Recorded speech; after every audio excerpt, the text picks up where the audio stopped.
नमस्ते जगता परमेश्वराय तुभ्यं नमो जिन्भवो दधि शोषणाय। बोले आदिनाथ भगवान की। बहुत अच्छी जयकारा बोलते हो आप लोग, मन खुश हो जाता है। आपको देख के लगता है कि मंदिर में बैठे हो, आवाज़ सुन के लगता है अस्पताल में बैठे हो। जिन्हें ऊपर जाना हो हाथ ऊपर उठाना, जिन्हें नीचे जाना हो तो नीचे आसानी से बिना उठाए भी जा सकते हो। बोलिए आदिनाथ भगवान की, बोलिए चंदा प्रभु भगवान की, बोलिए शांतिनाथ भगवान की, बोलिए कुंतुनाथ भगवान की, बोलिए पार्श्वनाथ भगवान की। अग्नि को बुझाने के लिए नीर चाहिए, दुख दर्द मिटाने को दिल में पीर चाहिए। अनुभवों के साथ से हिंसा नहीं मिटती, हिंसा को मिटाने के लिए महावीर चाहिए। बोलिए महावीर भगवान की, बोलिए 2400 भगवान की, बोलिए जैन धर्म की, बोलिए जिनवाणी माता की। कल्पसते पिचा गति नाम शिवानां विक्रिया लक्षा उत्पादोपि यदि स्यात् लोक संभ्रांतिकरण पटु। क्या कहते हैं? कल्प काल, कई कल्प काल निकल जाए, अनंत कल्प काल निकल जाए, लेकिन एक बार ऐसी अवस्था पाए कि दोबारा लौट कर यहाँ नहीं आए।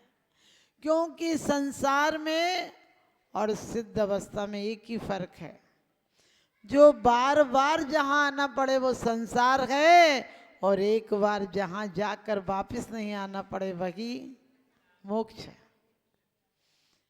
क्योंकि आते हैं लोग लाखों, बेकार आने वाले, जाते हैं लोग लाखों, बेकार खाने वाले।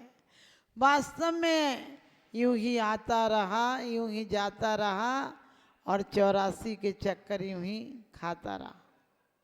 कि वास्तव में क्या करना है?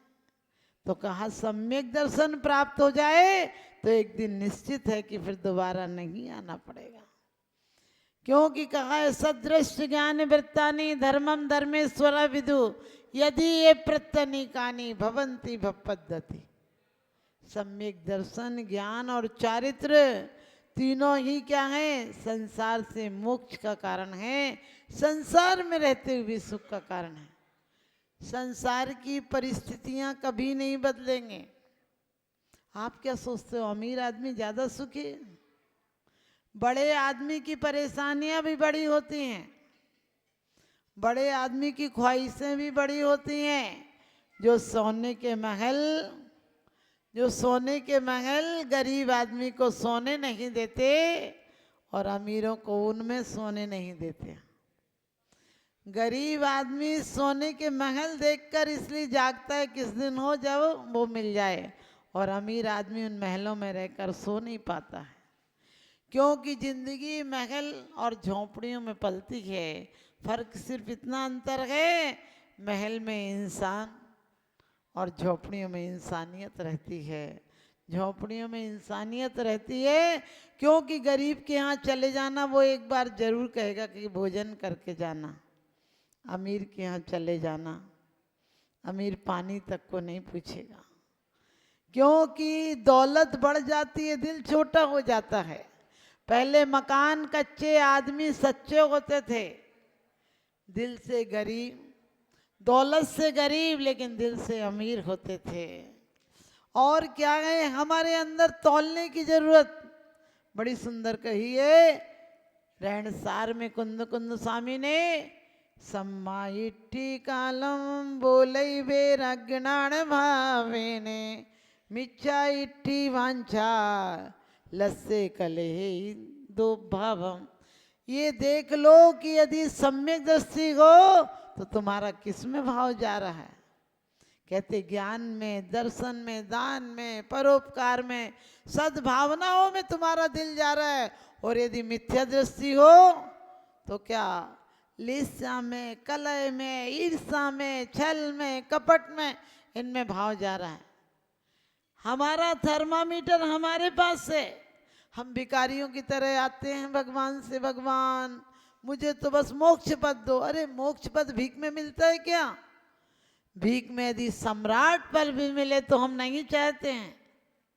हम पावन पुरुषार्थ प्रकट हो वे, मैं निजानंद में लीन रहूं, तुम आवागमन विमुक्त हुए, मैं पास आपके जाते हूँ। बस एक ही बात चाहिए, आप पूजा और नहीं करना है, क्योंकि पूजा करते करते कब तक करेंगे पूजा? अब की तो हम पूज्य बनेंगे, अब की हम पूज्य बनेंगे। आपने देखा कोई अमीर आदमी, व्यापारी आदमी हो तो क्या करते हो? उसे अर्घ चढ़ा के आते हो कि उस जैसा बिजनेस चालू करते हो? उस जैसा बिजनेस चालू करते हो। उस जैसी कीमिया कहाँ से माल लाता है, कहाँ देता है, कितने में बेचता है, कितना प्रॉफिट होता है, सब पता लगाते हो। और परमात्मा के दरबार में आते हो मुट्ठी भर चावल, और वो भी कह के जाते हो, यह अर्घ कियो निज गेत तुमको अर्पित हो, ध्यानत कीनो से विकेत भूमि समर्पित हो। तुम चक्कर में मत रहना, मैं तुम्हें चढ़ा के नहीं जा रहा हूं, ये भी अपने लिए चढ़ा के जा रहा हूं। और क्या कह रहे? ध्यानत कीनो से विकेत भूमि समर्पित हो। अरे भूमि में एक गेहूं डालूं तो 90 गेहूं आता है, एक ज्वार डालूं तो 120 दाना आता है। अब तुम ध्यान रखना, मैंने दिया, तुम अपना काम करना, हम तो तुम्हें ताला बंद करके चले जाते हैं। तुम करते क्या हो बैठे बैठे? आप कहते हो ना भगवान से, तुमसे लागी लगन ले लो अपनी शरण, पारस प्यारा मेटो मेटो जी संकट हमारा।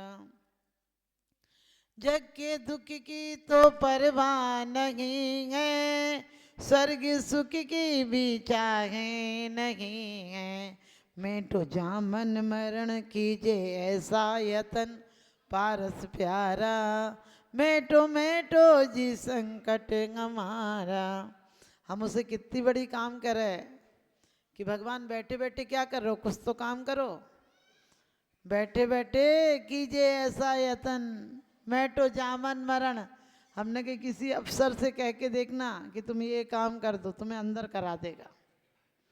भगवान से कहते हो, मेरे अब गुण न चितारो, प्रभु अपनो बिरद निहारो। और कह रहे, दोष रहित जिन देव जी, निज पद दीजिए मोय, सब जीवन के सुख बढ़े आनंद मंगल हो। इतना काम और करो, लो ये और कर दो, बैठे बैठे क्या कर रहे हो? दोष रहित जिन देव जी, निज पद दीजिए मोय। किसी कलेक्टर से कह के देखो कि तुम्हारी कुर्सी दो, तुम्हें अंदर करा देगा। और भगवान से कह रहे, मेरे अवगुण न चितारो, प्रभु अपनो बिरद निहारो। तुम्हारा काम है, तुम करो ना। हमने कि कितना बेईमान आदमी है, खुद के काम एक नहीं कर रहा है। श्रावक है, न श्रद्धावान है, न विवेकवान है, न क्रियावान है। श्रद्धान हमारा कैसा है? व्यापारियों पे श्रद्धा है, नाई पे श्रद्धा है, धोबी पे श्रद्धा है, बढ़ाई पे श्रद्धा है, डॉक्टर पे श्रद्धा है, रिश्तेदारों पर श्रद्धा है।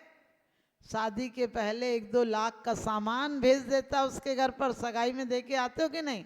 कोई लिखवा के लाते हो क्या स्टाम्प पे ये चीज दी? और वहां कोई गारंटी है कि लड़की सुखी रहे नहीं रहे? सिर्फ बात की बात चलती है और तुम सोने की अंगूठी उसे पहना के आ जाते हो। और परमात्मा के दरबार में 10 का नोट भी इतना ठोक के डालते हो कि लगता है गट्टी पूरी डाल रहा। हमने कही ठोक ठोक के मत डाल, बहुत ठोकेगा।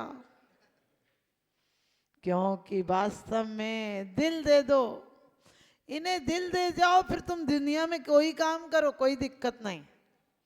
एक बार तो सोचो कि 84 लाख योनियों में हमारे आचार्य तो कहते हैं बड़े मुश्किल से पाया ये भाव, लेकिन तुलसीदास भी कहते हैं बड़े भाग्य मानुष तन पावा, सुर नर पशु सब तर सही आवा। लेकिन आदमियों की शक्ल देखती हूँ तो मुझे लगता है ये तरसते हैं, ये तो तरस तरस के समझे, तरस तरस के ताश के पत्ते की तरह हो गए हैं। ये तो सूखे पत्ते हो गए, बिल्कुल झड़े हुए, जो गिर गए हैं कभी कहीं भी उड़ेंगे। जैसा मौका वैसा काम, रघुपत राघव राजा राम। जहाँ जाता है वैसे ही भगवान के सामने आता है तो भगवान की गाने लगता है, और मंदिर में जाता है भगवान के पास आता तो कहता है सभी विधि संसारे असारा, या में सुखी नहीं लगारा। और बाहर जाता है तो कहता है सभी विधि संसारे है प्यारा, वो ही तो लागे न्यारा। विचार करके देखो, ये नहीं कहती हूँ कि तुम मंदिर आते हो तो तुम्हें पुण्य नहीं मिलेगा, पुण्य मिलेगा, लेकिन पुण्य का क्या करेंगे? अब तो वो पुण्य चाहिए, पुण्य फला रिहंता, भगवान वो पुण्य चाहिए जो परमात्मा बना दे।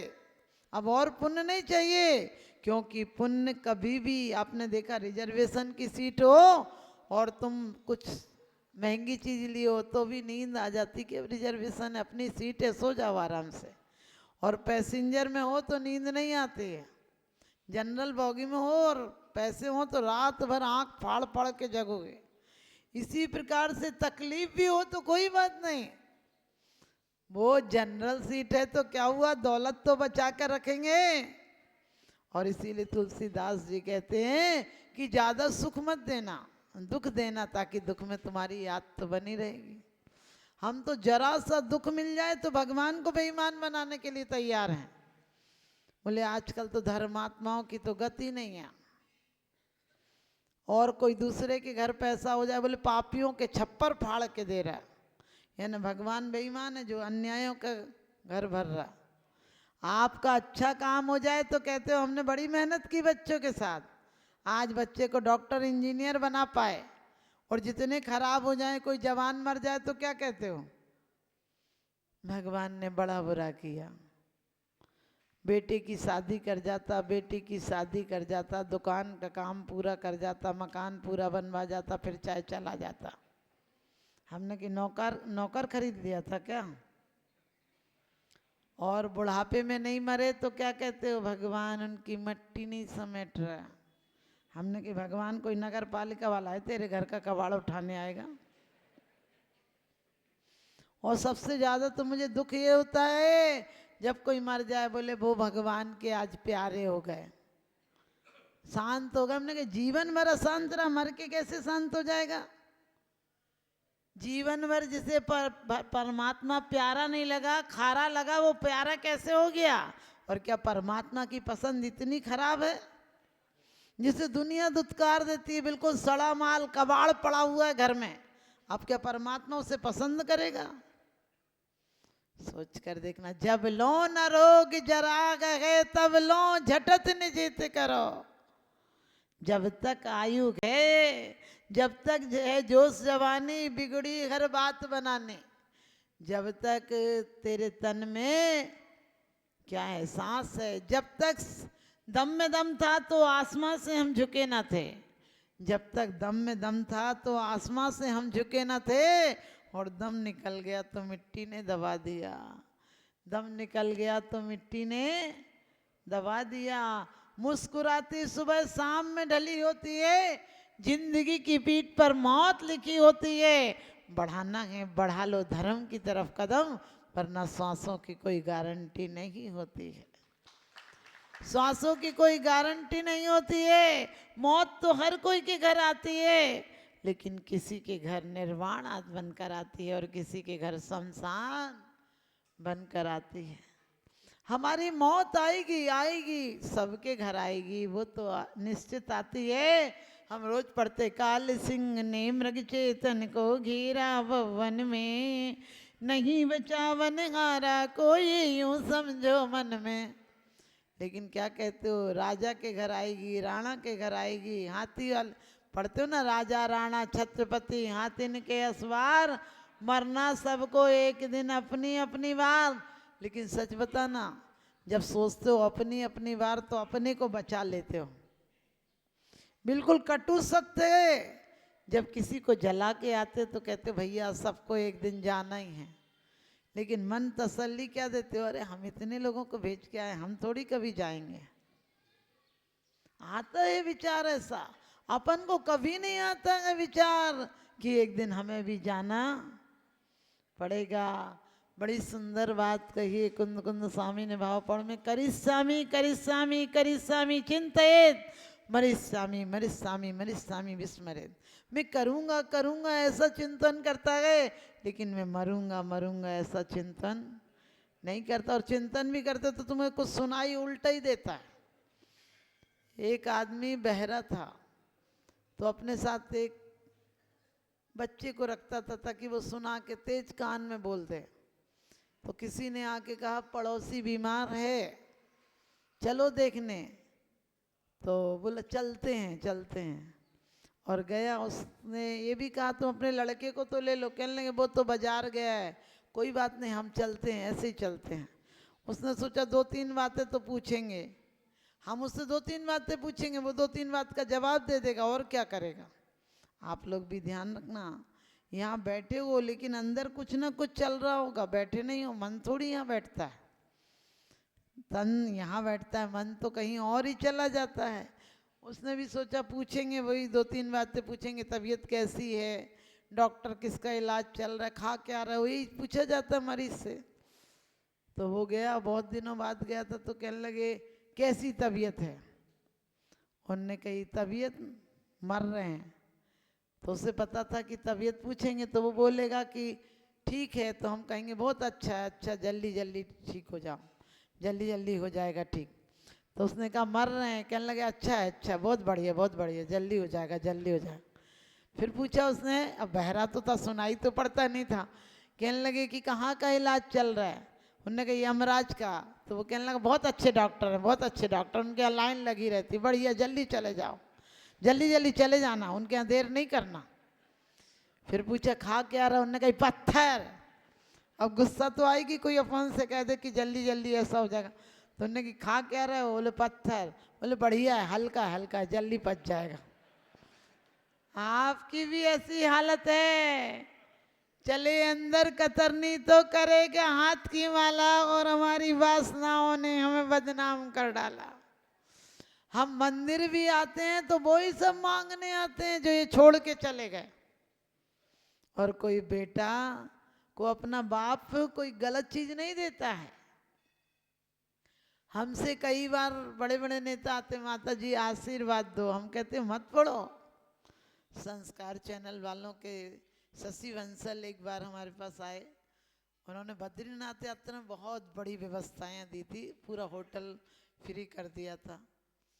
लेकिन आए बोले माता जी हम कैबिनेट मंत्री के लिए सोच रहे हैं। हमने कहा क्या करोगे, इतनी दौलत है, बाद में एक बंदूक पीछे लगी रहेगी। हमने कहा शांति से भोग के मरो। और फिर मैंने ये भी बोला मेरी बात समझ में आई कि नहीं। उन्होंने नारियल चढ़ाया और कहने लगे अब नहीं भरूंगा, अब नहीं भरूंगा पर्चा। सच बताना, हम इतने लायक हो जाएं यहाँ आकर कि वास्तव में हम रोज पढ़ते हैं राज्य समाजी मांगी कारण भैर बड़ावन हारा, विश्वासम लक्ष्मी अति चंचलिया का कौन पतिहारा। कि विश्वासम लक्ष्मी अति चंचलिया का कौन पतिहारा। बड़े बड़े सम्राट इसी राजनीति और संपत्ति के पीछे, स्त्री और स्त्री के पीछे लड़ाइयां हुई हैं। और स्त्री और स्त्री जो समझ गया वो श्री जी के चरणों में लग जाता है और उसे परम श्री प्राप्त हो जाती है, अंतरंग और बहिरंग लक्ष्मी प्राप्त हो जाती है। ये श्री क्या करोगे, ये श्री तो शांति से सोने नहीं देती। स्टोपदेश में आपने पढ़ा है कि जब तक प्राप्त नहीं हो तब तक चिंता, प्राप्त हो जाए तो रक्षण की चिंता, और चली जाए तो और बड़ी चिंता। लेकिन हम जीवन में दांव पर लगाए जा रहे हैं, जीवन का आनंद नहीं उठा रहे हैं। कितनी मिन्नतों से, कितनी आरजू से ये जीवन मिला था, इसे कैसे गंवा रहे हो। ध्यान रखना, शनि सोम मंगल की पूजा करते हो लेकिन जीवन में अमंगल ही चल रहा है। जीवन एक एक श्वास गिनती की मिली है, इन श्वासों को चिंता में, व्यर्थ की बातों में मत गमाओ। इस परिवार में रहो, मैं परिवार को रहने को मना नहीं करती, परिवार में रहने की कला आना चाहिए। परिवार में रहना बुरा नहीं है, लेकिन जो कुछ मिला है वो मुकद्दर से मिला है। हे प्रभु, मुझे तो मुकद्दर भी तेरे दर से मिला है, मुझे तो मुकद्दर भी तेरे दर से मिला है, तेरा दर्शन मिला है, और इससे बड़ा क्या चाहिए। क्योंकि विभूति तो भूत पिशाचों के भी 32 मन, समझ गए, महल हैं, रत्नों के महल हैं, 32 देवांगनाएं, क्या करोगे इन देवा सुंदर पत्नियों का, क्या करोगे। एक बार वो पत्नी मिल जाए तो जीवन बदल जाए। क्योंकि जिंदगी मिलती है समय बदलने को, लेकिन समय नहीं मिलता है जिंदगी बदलने को। एक बार गया हुआ समय फिर कभी नहीं आता है। कहते हैं काल करे सो आज कर, आज करे सो अब, और पर में परलय होएगी, बहुर करेगा कब। आज का आदमी कहता है आज करे सो काल कर, और काल करे सो परसों, और इतने जल्दी क्यों करता है, अभी तो जीना बरसों। ऐसी हालत है। किसी से भी कहो, बोले माता जी बुढ़ापे में धर्म कर लेंगे। हमने कहा जब ठोकर खा खा के गिरने लगोगी तब क्या धर्म करोगी। जब भी कोई नई बहू आती, बोले भी खेलने खाने के दिन है। हमने की आधी बूढ़ी तो वो पहले ही से आती है, 25 साल की तो वो 25-30 की तो पहले ही आती है। अब 60 में तो धक्के खा खा कर गिरने लगेगी। तब क्या मंदिर आने के समय रहेंगे, तब क्या भाव परिवर्तन के समय रहेंगे। अरे जिस जिंदगी में तुम्हें कमाना था, गाना था, गुनगुनाना था, आनंद मनाना था, उसमें तुमने कमाने में लगा दिया। कमाने में इतना वक्त लगा देते हो कि खाने का वक्त ही नहीं बचता है। कमाने में इतना वक्त मत लगाओ, इस जीवन को मंगलमय बनाओ। क्योंकि 1 साल का महत उससे पूछो जिसने साल भर पढ़ाई की थी और पेपर नहीं दे पाया, और 1 महीने का किसी नौकर से पूछो कि महीना आता है कितना इंतजार होता है। 7 दिन का किसी साप्ताहिक भत्ते वाले से बात करके देखो, 1 दिन मजदूर से बात करके देखो कि दिन भर मजदूरी करता है, शाम का इंतजार कहता है। और 1 मिनट का महत्व किसी ट्रेन छूट जाती है उससे पूछो, और 1 सेकंड का महत्व किसी ने जरा सी नजर चूकी और दुर्घटना घटी, 1 सेकंड के लिए नजर चूकी और एक्सीडेंट में जान चली जाती। हमें इतने दिन, इतने महीने, इतने साल मिलते हैं, हमने क्या किया। कुंद कुंद स्वामी बड़ी सुंदर बात कहते हैं कि वास्तव में सुध परचिदान बुदा सब्बस विकाम भोग बंद कहा, एत सुवलंबो नबरी न सुलभो बिहत्तस। कि जितनी चिंता में हमने क्या काम भोग बंद की कथा आज तक सुनी है, परिचय में आई है, अनुभव में आई है, लेकिन नहीं आई है तो एकत्व विभक्त आत्मा की खबर कभी नहीं आई है। परमात्मा क्या है, परमात्मा बैठे मंदिर में हमारी किस्मत बदलेंगे क्या, नहीं। जिस मत से उन्होंने मत पाया है उस मत को हम भी बदलेंगे, अपने मत को बदलेंगे, अपने सोचने का जरिया बदलेंगे, सोचने का ढंग बदलेंगे। आज हमारा ढंग बदल जाएगा। क्योंकि मुल्ला से किसी ने कहा कि तुमने तमीज कहाँ से सीखी, कहने लगे बाप से। बोले बाप तो बड़ा बदतमीज था, तो कहने लगे हम 2 भाई थे, दोनों ने बाप से शिक्षा ली। बोले क्या शिक्षा ली, कहने लगे एक तो बाप के पैटर्न पे ही चला, समझ गए, तो वो बदतमीज हो गया। मैंने उनकी जिंदगी से ये शिक्षा ली कि वास्तव में बेकार नहीं गंवाना चाहिए, इसलिए मैं तमीज सीख गया। हमें लोगों को दुख तकलीफ देख कर ये भावना मानना चाहिए कि परमात्मा ये कर्मों का फल है। जो बीज हम डालते हैं, किसी भी ज्योतिष के पास सड़क पर बैठे ज्योतिष के सामने हाथ फैला देते हैं, बोले देखो मेरे हाथ में क्या है। अरे हाथ में क्या होगा, जो पहले करके आए हैं वो अब होगा, और जो अब करेंगे वो आगे होगा। नरकों में मैं तो क्या, मेरा साया ना जाएगा। नजर को बदलिए, नजारे बदल जाएंगे, सोच को बदलिए, सितारे बदल जाएंगे। किश्तियां बदलने की कोई जरूरत नहीं, धारों को बदलिए, किनारे बदल जाएंगे। धारों को बदलिए, किनारे बदल जाएंगे। सास कहती मेरा घर है, बहू कहती मेरा घर है। सास कहती है कि मेरा बेटा है, बहू कहती है मेरा आदमी है। यदि ये सोच ले हर विवाद का हल हो सकता है सद्वाद के द्वारा कि आपका बेटा पहले था, बाद में मेरा पति बना है। लेकिन बड़ी मुश्किल हो जाती है। हर सास बहू में तकरार क्यों होती है? क्योंकि माँ 25 साल तक बेटे को तोते की तरह पढ़ाती है और वो आके 5 दिन में ही ऐसा पढ़ाती कि 25 साल की पढ़ाई बेकार हो जाती है। अब इतनी मेहनत बेकार होगी तो माँ को तो फिर गुस्सा आएगा ही ना। लेकिन कुलीन कन्याएं होती हैं, वो अपने धर्म की परंपरा चलाती हैं अपने परिवार वालों के लिए। बाद में मत लिखना कि हमारे पाप कर्म के से उदय से उनका स्वर्गवास हो गया, नहीं, उनके परिणाम अच्छे रहेंगे, लेस्याएं शुभ रहेंगी, मति अच्छी रहेगी तो गति भी सदगति रहेगी, और सदगति होगी तो एक दिन सिद्ध गति भी प्राप्त जरूर होगी। इसलिए तुम्हारी शान घट गई होती कि रुतबा घट गया होता। जो गुस्से में कहा तुमने वही हंसकर कहा होता, वही हंसकर कहा होता। जो तुमने गुस्से में कभी कभी महिलाएं जाओ कह दो दादा से खाना बन गया, अरे प्यार से कहो बेटा दादाजी से कह के आओ कि खाना बन गया, पहले वो खा लेंगे उसके बाद अपन खा लेंगे। क्या घट जाएगा? तुम्हारे लिए तुम्हारा भविष्य सुरक्षित और सुंदर हो जाएगा, क्योंकि बच्चे कार्बन कॉपी हैं। जो लिखोगे वही तुम्हें दिखाएंगे, जो तुम दिखाओगे वही दिखाएंगे। सिखाने से नहीं, दिखाने से सीख जाते हैं। आप अपने घर में इतना मधुर व्यवहार रखो कि वास्तव में घर के लोग बाग बाग हो जाएं। पहले हिंदुस्तान के ऋषि लंबी उम्र जीते थे। क्यों जीते थे? क्योंकि सबकी सद्भावनाएं उनकी तरफ प्रेषित होती थी, सबकी। आप मालूम बच्चे को माँ कहती मेरी उम्र मेरे बच्चे को लग जाए। बच्चा कभी कहता है मेरी उम्र बाप को लग जाए।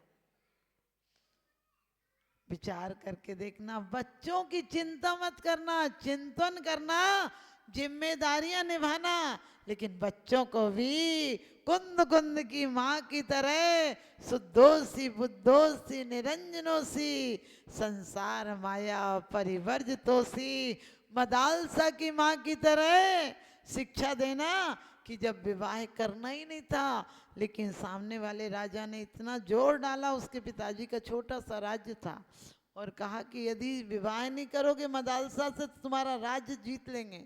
पिता ने कहा बेटी कम से कम हमारी राज्य की सुरक्षा के लिए विवाह कर लो। उसने कहा विवाह कर लूंगी, आप कहते तो आपके लिए कर लूंगी, लेकिन बस एक शर्त रहेगी, जो संतान होगी उस पर अधिकार मेरा होगा। ध्यान रखना, ये सद्वाद है। पीहर में लड़की जाए, मायके जाए बच्चे को लेकर, तो लोग क्या कहते हैं कि उस लड़की का बेटा है, और ससुराल में रहे तो क्या कहते हैं इस लड़के का, जो भी लड़के का नाम होता है उसके नाम से बच्चा पहचाना जाता। राजा ने कहा कोई बात नहीं, वहाँ रहे, माँ का अधिकार रहे, बाप का रहे, क्या फर्क पड़ता है। और कहते हैं विवाह हो गया, क्रम से 6 बेटे 8 वर्ष के होते दीक्षा ले जाते। लेकिन संगति का भी प्रभाव पड़ता है, संगत से रंगत बदल जाती है। राजा के भी भाव बदल गए। राजा ने कहा मदालसा से क्या है, हर बेटा 8 साल बाद दीक्षा ले जाएगा, तुम्हारे राज्य का उत्तराधिकारी कौन बनेगा? उसने कहा अब की जो बेटा होगा वो उत्तराधिकारी बनेगा, लेकिन ये वचन दो कि वो उत्तराधिकारी तो बन जाएगा, आप मुझे संसार में बंधन में नहीं रखोगे, मैं दीक्षा ले जाऊं। राजा ने कहा ठीक है। उसने घर में आने से पहले शस्त्र कलाओं में अभिरुचि रहने लगी, अस्त्र शस्त्र चलाने लगी, राजनीति में ध्यान देने लगी, और जो 7वां बेटा हुआ वो कुशल शासक हुआ। 8 साल की उम्र में उसने राजगद्दी पर सब नीति न्याय बताने लगा वो। और कहते हैं मदालसा ने दीक्षा ले ली, राजा ने भी दीक्षा ले ली। आप सभी चेलनाओं अपने राजा श्रेणी की गति पर विचार किया करो। आप लोग बहुत सौभाग्यशाली हो कि मध्य प्रदेश में रह रही हो, वरना कहीं कहीं दिल्ली, मेरठ, और यूपी में तो वो वर वधू आते हैं शादी के बाद, उन्हें पता ही नहीं चलता नारियल रखना कहाँ है। वो नारियल लेके कई कई देर तक खड़े रहते हैं। हम बोलते हैं यहाँ रख के चले जाओ, क्योंकि चढ़ाएंगे बोलेंगे तो उन्हें पता ही नहीं चलेगा, कहो छत्र की जगह वो चढ़ाने चले जाएं। बिल्कुल सच बात है। मैंने एक बार एक महिला से बोला द्रव्य ले आना, बोली द्रव्य क्या होती है? हमने कि चावल ले आना, बोली पका के ले आऊं कि कच्चे ले आऊं? ऐसे ऐसे जैनी है अपने। एक बार आरती हो रही थी, एक अंग्रेज आया, कहने लगे क्या हो रहा है? तो किसी ने बोला आरती उतार रहे हैं। कहने लगे उतारने में इतने सारे लोग लगते हैं क्या? तो कहने लगे हाँ इतने सारे लोग लगते। तो बोले चढ़ाई काहे को थी? आप समझ गए? ये आने वाले आप लोगों का बहुत सौभाग्य है जो अपने बच्चों को आप लोगों ने अच्छी शिक्षा दी है। और शिक्षा ही नहीं दी है, संस्कार दिए हैं। आप संस्कार तो दिए हैं, कुंभकार बने हो, अब एक दिन आपको मूर्तिकार बनकर हमारी मूर्ति को, परमात्मा हम भीख से कुछ नहीं मांगते हैं, हम पुरुषार्थ पूर्वक मांगते हैं। धर्म करत संसार सुख, धर्म करत निर्वाण, और धर्म पंथ साधे बिना नर त्रियंच समान। हम धर्म से शुरुआत करते हैं, मोक्ष पर अंत करेंगे। धर्म के साथ काम भी हो, धर्म के साथ सांसारिक जीवन में काम भी आता है, तो वो पुरुषार्थ बन जाता है। आपकी संतानों के द्वारा 18,000 वर्ष तक धर्म की परंपरा चलेगी, तो तुम्हारा सांसारिक जीवन भी धन्य हो जाएगा, क्योंकि तुम्हारा लक्ष्य ऊंचा है। आपका नाम चलाएगा बेटा, चिंता मत करना। आपका नाम चलाएगा बेटा, ऐसी चिंता मत करना, क्योंकि कितने सम्राटों के नाम याद है? आप ही बता दो, आपको 5 पीढ़ी के बाबा का नाम याद है क्या? और सच पूछो, आजकल पिताजी दादा की फोटो टांगो तो दादी की गिर जाती है, क्योंकि 1 ईंट की दीवार होती है, वो भी 10-20 साल बाद बेचारी कबाड़ खाने में चली जाती है। मैं अभी 2-3 गांव के की बात बता रही, दादाजी की फोटो छत पर पड़ी थी। हमने सोची बताओ बेचारे की बेकदरी कितनी हो रही है। जीवन में अपनी कदर कर लेता तो मंदिर में मूर्ति होती। आप सभी भी अपने जीवन की कदर करेंगे, और तस्वीरों में नहीं, तस्वीरों में वो खड़े होते हैं जो आपको, तस्वीरों में वो साथ में खड़े होते हैं जिनको आप अपना मानते हो, और तकलीफों में वो आपके साथ खड़े होते हैं जो आपको अपना मानते हैं। तो हम वास्तव में परमात्मा से बढ़कर हमको कोई अपना नहीं मान सकता है। परमात्मा पद पाकर जाएंगे, और बीजारोपण अभी इसी भव में करके जाएंगे। हम कसायों को, लीस्याओं को, मोही को, आर्तरुद्ध परिणामों को त्याग कर जाएंगे। क्योंकि एक बार एक राजा के घर में एक नौकरानी काम करती थी, और नौकरानी भी राजकुमारी की सेवा शुश्रूषा करती थी, बाल बांधती, कभी पैर में तेल लगाती। और एक दिन उसका बेटा आया, विषयासक्त चित्ता नाम गुणा को वन नश्यति, विषय आशाओं में चित्त पड़ जाए, फिर कहाँ लोक लाज मर्यादा रहती है, कहाँ माँ बाप की इज्जत का ख्याल रखते हैं बच्चे। तो उसने भी देखा राजकुमारी को, पागल हो गया, घर पर गया, अपनी माँ से बोला। माँ शाम को लौट कर आई, कहने लगे मैं राजकुमारी से शादी करूँगा। उसकी माँ कहने लगी कि किसी से बोल मत दियो, 2 रोटियां मिल रही हैं वो भी छूट जाएंगी। अरे हम भिखारी की तरह हैं, मुश्किल से 10 रुपये महीने मिलते हैं, वो भी तो छुड़वा देगा। लेकिन काम का ज्वर ऐसा चढ़ता उतरता ही नहीं। और कहते हैं कि उसने कहा मैं तो शादी उसी से करूँगा। अब खाना पीना छोड़ दिया, जिद पड़ गया, 15 दिन हो गए, महीना भर हो गया, खटिया से लग गया। लेकिन कहते हैं पुत्र को पुत्र भले ही होले, मात ना होगी को माता। तो इसी प्रकार से माँ ने लाचार होकर एक दिन राजकुमारी से कहा कि मेरा एक सहारा है, पति तो पहले ही चला गया, एक बेटा है, मैं क्या करूं? बहुत फूट फूट के रोई। बोले बताओ, पहले नौकरानी को भी माँ कहते थे, धाई माँ, माँ, चाची, बुआ यदि गांव की होती थी तो अच्छे शब्द बोलते थे। अब तो अंकल आंटी पता नहीं चलता ये बाप की बहन है कि माँ की बहन है। पहले आप समझ गए, फादर इन लॉ, अब पता नहीं इधर वाले का बाप है इधर वाले का बाप। समझ गए? पहले चचिया ससुर, तैया ससुर, फूफा ससुर, मामा ससुर, कितने तरह के ससुर होते थे। आने वाले समय में मिलेंगे नहीं, कुछ तरस जाओगे देखने के लिए, क्योंकि एक ही होता है, वो इतना नालायक होता है, चार हो तो एक आध लायक तो निकलेगा।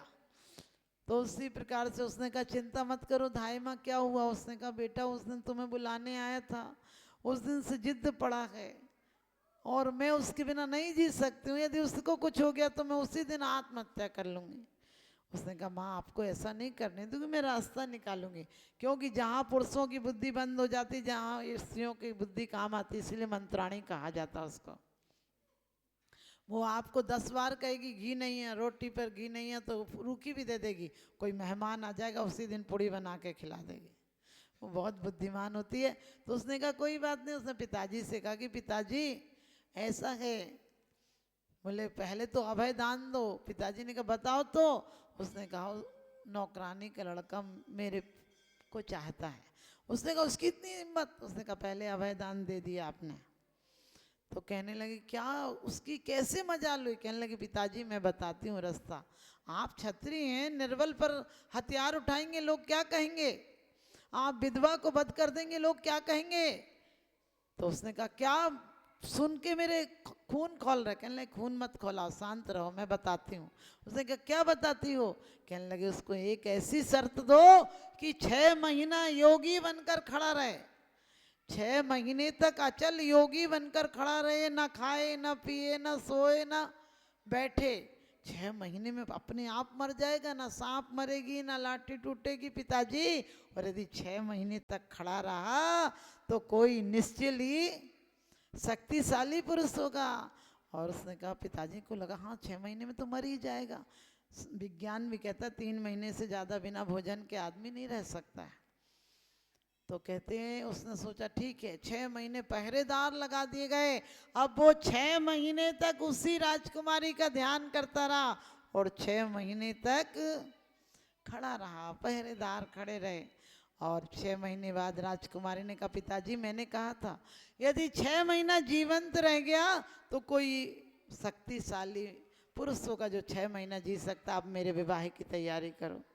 पिता ने सबके सामने वचन दिया था, राजा ने तो मजबूरन करना पड़ा। अब ढोल नगाड़े बज रहे हैं, मंगलाचार हो रहे हैं, वो कहते हैं बग्गी पर बैठी है, लेकिन अचानक वो वहां पहुंच गई और वरमाला हाथ में लेकर बोली लो तुम्हारा वचन पूरा हुआ, मैं आ गई तुम्हारे सामने। और वो भी उतने दिनों तक यही सोचता रहा वो आएगी, ऐसी है वैसी है, कल्पनाएं करता रहा। लेकिन जैसे ही राजकुमारी ने कहा कि लो मैं आ गई हूँ अपना वादा पूरा करने के लिए, तुम मेरे लिए योगी बने थे, मैं तुम्हारे लिए संयोगिनी होने आ गई। लेकिन अंदर की धारा बदली, आंख नहीं खुली। उसने पैर में गिरकर कहा अरे खोलो आंख, लेकिन आंख नहीं खोली। उसने झकझोर कर कहा कैसे पत्थर हो गए हो क्या? मेरे लिए 6 महीना त्याग किया था तुमने, 6 महीना वो किया जो कोई नहीं कर सकता है, अब मैं आ गई हूं तो आंख नहीं खोल रहे हो। उसने आंख खोलकर कहा कि अभी तक तेरा चिंतन था जब 6 महीना की झूठी तपस्या से तू मिल सकती है तो सच्ची तपस्या से वो सुंदरी मिल सकती है जो कभी संयोग हो जाए तो वियोग नहीं होता है। आप भी ध्यान रखना, जितनी आसक्ति से संसार की वस्तुएं मिल सकती, जितनी एकाग्रता से संसार की संपत्ति मिल सकती है, उतनी एकाग्रता अपने लिए आ जाए तो परमात्मा पद मिल जाएगा। जैसी प्रीति हराम से, तिलोत्तमा ने क्या कहा था, जैसी प्रीति हराम से ऐसी हरि से होए, चले जाओ वैकुंठ में, पला न पकड़े कोई, पला न पकड़े कोई। हमारी नज़र भी बदल जाएगी, इसी जीवन में हमें सम्यक दर्शन की प्राप्ति हो जाएगी, जो मोक्ष और मुक्ति सुंदरी का प्रमाण पत्र मिल जाएगा। आप सबको भी मुक्ति सुंदरी की प्राप्ति हो और आप पंच कल्याणक की, है ना, पंच कल्याणक की वर्षगांठ मना रहे हो। अरे वर्षगांठों के भरोसे जिंदगी ये कट गई और जितनी